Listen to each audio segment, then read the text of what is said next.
bem-vindas, eu sou a Ana. E eu sou a Darlene, sejam muito bem-vindos ao nosso canal. Hoje nós vamos falar sobre um tema muito especial. Como ter a cerimônia perfeita em 7 passos. Porque existem algumas dicas que são valiosas e a gente está compartilhando com você, não é papo de vendedor, que vão transformar esse momento assim, que vão deixar esse momento ainda mais especial e sem erros, hein?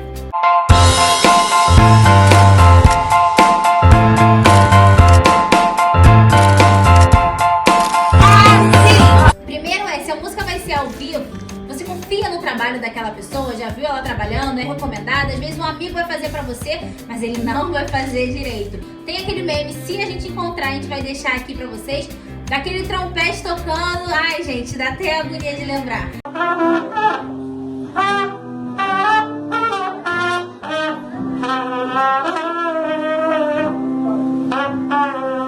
Aquele trompete tocando com a noiva entrando. Gente, o cara não tinha fôlego, ele não sabia tocar um instrumento. Dava muita agonia. Era deprimente. Era muito triste. Era a marcha, a música falhava. Desanimava, assim, era horrível. E, poxa, é um momento muito especial e, assim, é pra ser emocionante, não cômico, né? Às vezes a pessoa até toca muito bem, mas ela não é conhecedora, assim, da música que você quer que toque, o estilo que você quer que toque. Às vezes é uma banda, é um grupo de samba, mas você quer que toque MPB, então não fica muito legal. Ou rock, né? É, mais assim. tem que ver bem direitinho se combina ali início de um sonho, se deu tudo certo no final. Outro ponto é a versão da música que você vai escolher. Vai tocar de um MP4, alguma versão de música já de um CD, alguma coisa assim? O DJ vai tocar. É, então você tem que ver a versão daquela música. Às vezes você vai escolher a música ao vivo. Então, o início da música, o cara fala algumas coisas e tem lá a noiva entrando e o Thiaguinho falando ao vivo. Olha que horror. Ou se a versão é ao vivo, ele tá cantando e no meio passa pro público. Perde toda a emoção do cortejo, né? Dos padrinhos, dos pajens, de maneira geral. Verdade. Aí você fala assim, isso não acontece. Acontece. A gente foi num casamento onde tinha a música do Thiaguinho, a amizade é tudo. Ele começa com uma narração. E o DJ não cortou essa parte. Então, os padrinhos entrando... Os padrinhos, ai, é muita emoção quando eu lembro. Os padrinhos entrando e o Thiaguinho fazendo a narração. Ou seja, acontece sim e fica feio, né? E outro ponto que a gente martela muito aqui é a tradução da música.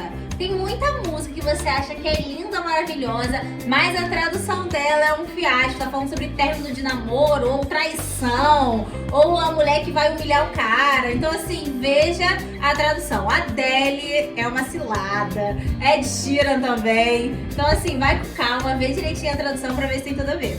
A Ed Sheeran tem muita música legal. Tem muita música boa, mas também tem muita aqui. O outro ponto é você escolher o local do casamento, né? A igreja, mais propriamente dita, de acordo com o número dos convidados. Porque às vezes você quer casar numa catedral e vão ter ali no máximo 100 convidados. Ou então numa capelinha linda, charmosa, para 200 convidados e o restante fica do lado de fora. Entram alguns e o restante do lado de fora. Então tem que ser proporcional.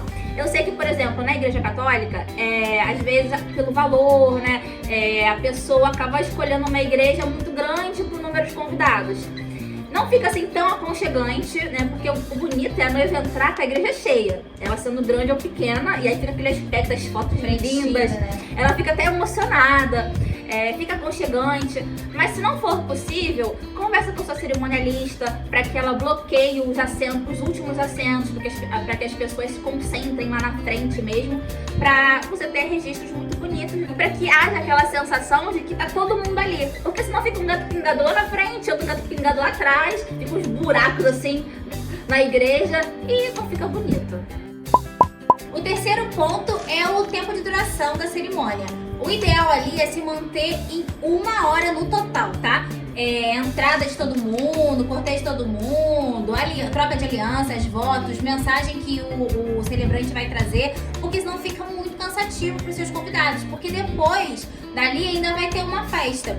E também você tem que entender que a cerimônia é muito bonita, mas que todo mundo tem que ter o prazer de estar ali. Porque se você fizer uma coisa muito extensa, com muitas declarações, com muitas participações, pro convidado aquilo ali perde o sentido, porque fica muito demais só vocês ali e o convidado fica isolado. Então, uma hora assim, né? E 1 hora no máximo, mas é tipo assim, no máximo mesmo. já fez um casamento que a pessoa que falou 1h30. Uma coisa que às vezes a noivinha não quer fazer, mas é extremamente importante, é conversar com o preletor, com o celebrante, falar pra ele que a gente estava pensando em fazer uma mensagem ali de 15 a 20 minutos, porque a cerimônia já vai ser extensa e a gente quer ser mais objetivo com nossos convidados. O celebrante não vai ficar ofendido, é o seu casamento, ele tá ali predisposto pra te ajudar, ou você tá pagando por isso. Então é bem tranquilo essa conversa, eles também estão acostumados. Geralmente em casamento religioso é muito comum convidar pessoas que você já conhece, né? Próximas, assim, às vezes um tio seu. E aí, pensa bem, porque às vezes a pessoa fala muito, se você sabe, não, mas eu conversei com a pessoa. No meu casamento, a pessoa vai falar pouco. Olha, é um preço arriscado, a pessoa tem um histórico, né? Então, você tem que se sentir à vontade para colocar uma pessoa, né, que vai atender as suas expectativas ali e não só porque você tem uma afinidade. O quarto ponto que você precisa pensar é em proteger os seus convidados da chuva e do sol. Se você não for casar em um local que tem uma cobertura, você tem que alugar uma tenda aí, dependendo da situação. Se você vai casar num horário que, por exemplo, de meio-dia, que é aquele sol escaldante, você tem que alugar uma tenda para que tenha uma sombra ali para os seus convidados, para que não fique tão abafado, para que os seus convidados, né, tenham um tipo de conforto, pelo menos. E até você mesmo, né, noivo. Então, se tem previsão de chuva, já aluga a tenda.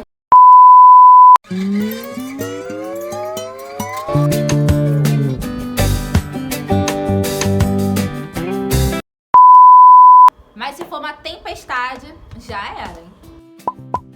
Outro ponto que dificilmente as noivinhas lembram, mas que faz toda a diferença para uma cerimônia assim que passe em paz, é ver quem vai cuidar das crianças que vão participar ali da cerimônia. Os pajens, daminhas, alguém tem que ficar com eles lá fora para cuidar deles até a hora da entrada, principalmente quem vai entrar com a aliança, porque ele vai entrar no final já. E também quem vai ficar lá na frente cuidando das crianças que vão entrar logo no início. A florista, por exemplo. Se for uma criança assim de 7 anos, 5 anos, 2 anos, precisa de um responsável ali para distraí-las, para cuidar delas, se elas quiserem ir ao banheiro, alguma coisa assim. Então, se você vai convidar, por exemplo, os pais dessa criança para ser seus padrinhos, tem que pensar se a avó também vai para cuidar, porque criança precisa de atenção, precisa de cuidado, né? E também casa muito com o ponto do tempo da cerimônia, né? Se a cerimônia for muito extensa, tem meme sobre casal. Eu acho que já falei demais. Já mesmo. Mas a nossa... que a criança fala assim, falou mesmo, falou muito. O padre fala, acho que eu me alonguei demais. Ele falou mesmo. Criança não esconde não, hein? O outro ponto é você trabalhar a sua mente e ter muito bem alinhadas as suas expectativas, porque se você colocar crianças muito pequenas ou pets, né, na cerimônia para participarem do cortejo, pode não acontecer como você está esperando, tá? A criança pode ficar cansada, com sono, não querer entrar, começar a fazer birra. Então, às vezes, a sua expectativa de que vai ser lindo, vai ser super maravilhoso, a criança, o petzinho entrando, aí o cachorro dá uma escapulida e vai embora. Porque às vezes estressa o seu pet, né? Muita gente desconhecida no local, né? E também a questão de criança tímida. Então, assim, quando o assunto é criança, você tem que ter flexibilidade para a hora da entrada. Algumas vezes pode acontecer até da criança ir no colo e a mãe levar a plaquinha, porque é uma realidade, né? Ou então a criança até entra, mas entra com a cara emburrada, já viu? Toma isso aqui, entrega assim, tipo, toma e vai embora e fica...